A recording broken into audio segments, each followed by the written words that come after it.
Hello YouTube, I'm Michael Morgan. This is Retro Book Reviews. Thank you for joining me today. And if you like what you see in here, just hit that subscribe button, ring the bell to get notified of future videos. If you have any suggestions for books you want to see reviewed on here, you just drop a comment below, or you can email the show at retrobookraeviews@gmail.com. Now as I upload this video, it is Memorial Day weekend in the United States. This is a time that we set aside to honor the men and women who paid the ultimate price to preserve our liberty and freedom in the United States. And I wanted to take this time to honor an American hero, Vice Admiral James Stockdale, in his book, Thoughts of a Philosophical Fighter Pilot. Now, this is a collection of speeches and essays that were given and written by Vice Admiral Stockdale during his time after he came home from Vietnam. Yeah, I'll get more into that story here in just a moment. But Stockdale, he gives his thoughts about leadership, character development, thriving under pressure, natural resolve, among other topics. And there's a little bit of something in this book for everybody. If you like philosophy, if you like history, military history specifically, if you like reading about leadership, or just an inspiring story, this would be a great book for you to read. And Admiral Stockdale, he draws upon his experiences during his lengthy military career. He also discusses things from his background in philosophy and humanities studies, and he leans heavily upon the teachings of Epictetus and the Stoic philosophers, in which I do have a review on this channel of Epictetus and the Art of Living. I'd encourage you to check that out after you watch this. And also I have a review of Marcus Aurelius' Meditations, which is another classic Stoic book, and a great read for anybody who's interested in Stoic philosophy. And also Stockdale, he through his speeches and his essays, he also gives lessons from the teachings of Aristotle and Socrates and even the Bible. Now, for those of you who may not be familiar with the name James Stockdale, I'll give you a little bit of background. He goes through this in his book in much better detail than I could ever do it justice on this review.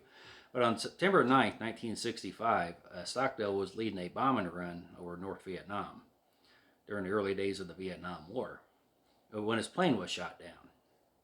And Stockdale, he safely ejected out of his plane and deployed his parachute. He's parachuting down to the ground.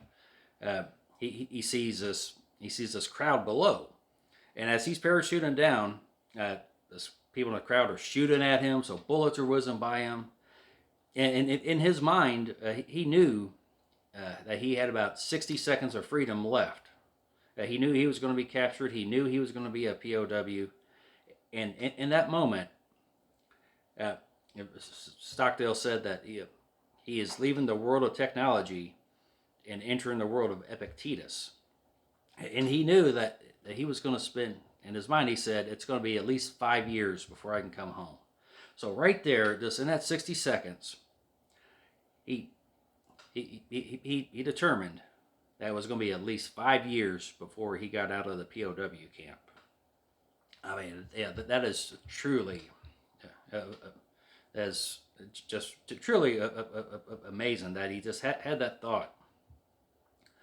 And he finally parachutes to the ground, and this crowd rushes him. They beat him. They break his knee.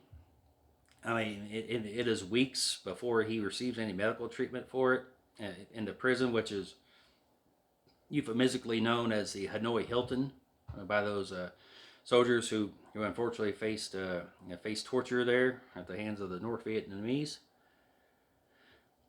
And ultimately, Stockdale was wrong on his 5-year assessment. He spent 7.5 years as a prisoner of war. He spent 4 of those years in solitary confinement, and he details the torture that he and the other prisoners faced. And Stockdale's thoughts about being in there for 5 years, it's become known as the Stockdale paradox. Yeah, that is when you face a problem, but you make the realization it's going to take you some time to overcome that problem. It doesn't matter what the situation is in life. If you're severely, majorly in debt, and you know it's going to take you some time, you recognize, okay, it's going to take us some time. We're going to have to make some hard choices, but eventually we're going to come out of this. It's not an easy fix. It's not an easy fix at all. Excuse me. And also Stockdale talks about that the most optimistic prisoners, they were the ones that had the hardest time with their confinement, because he would say that there were prisoners that would say, "Oh, we're going to be home by Easter," then Easter would come and go. They're still there. "Oh, we'll be home by Thanksgiving." Thanksgiving would come and go. "We'll be home by Christmas." Christmas would come and go. "We'll be home by New Year's." New Year's would come and go. They're still in the prison, and ultimately it just broke the spirit of those men, and they really died of a broken heart. They just became so encouraged. Now, and also Vice Admiral Stockdale and all those men, they faced obstacles I could not imagine ever going through, and for his service to his country, he was highly decorated. He had 26 combat decorations, which included 2 Distinguished Flying Crosses, 3 Distinguished Service Medals, 4 Silver Star Medals, 2 Purple Hearts, and the Congressional Medal of Honor, which is the highest award anybody can win for valor. And Stockdale also had a brief foray into politics, as he was Ross Perot's vice presidential running mate in 1992. Now, in his essay, Leadership in Times of Crisis, Stockdale wrote, "In times of crisis, the wise and courageous handling of the twin fires of fear and guilt has historically been one of mankind's greatest challenges.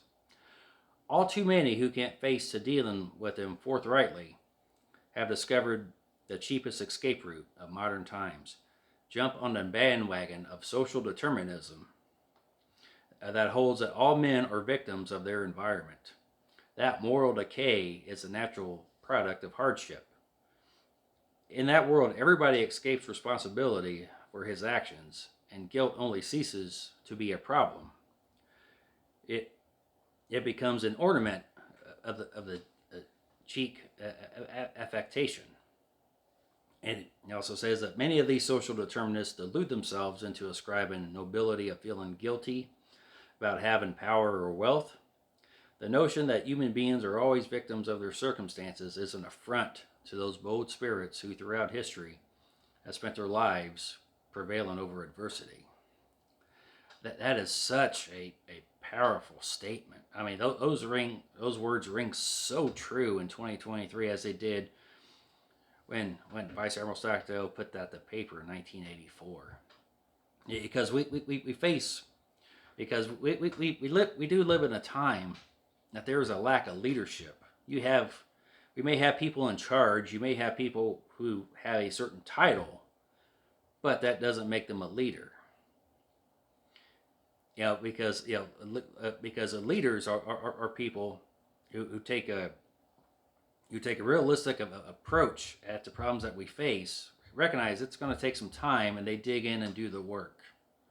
But so much of the time anymore, it's this side against this side. There's always these people wanting to poke and prod and drive a wedge between everybody else, and you have all these con artists and hustlers out there that make a fortune off the backs of people being victims. It's where it's not your fault what your life's the way it is. Now, it's this group's fault, or it's that group's fault, or it's this thing that happened. That's not true leadership. Leadership is recognizing, okay, we have some problems. It's going to take us some time, but we got to work through it.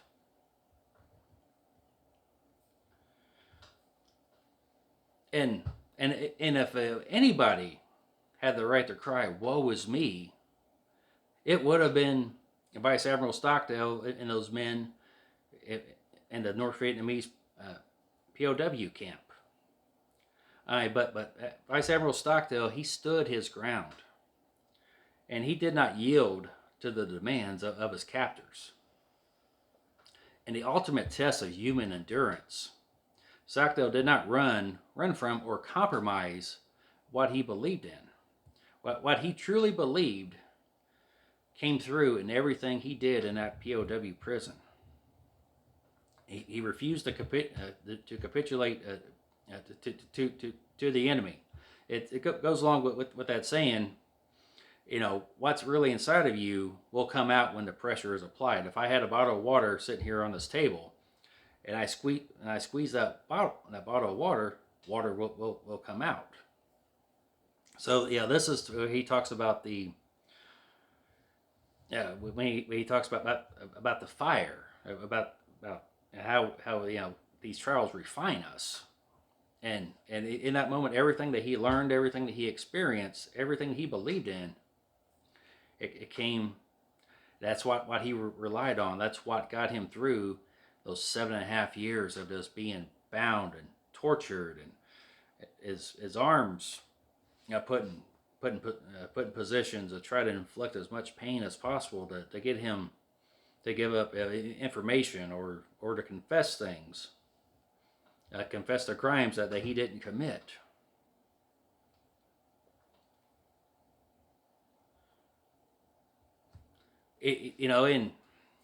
And also Stockdale wrote of his experience. Was I a victim? Not when I became fully engaged, got into the life of unity with comrades, helping others and being encouraged by them. So many times I would find myself whispering to myself after an exhilarating wall tap message exchange, I am right where I belong. I am right where I was meant to be.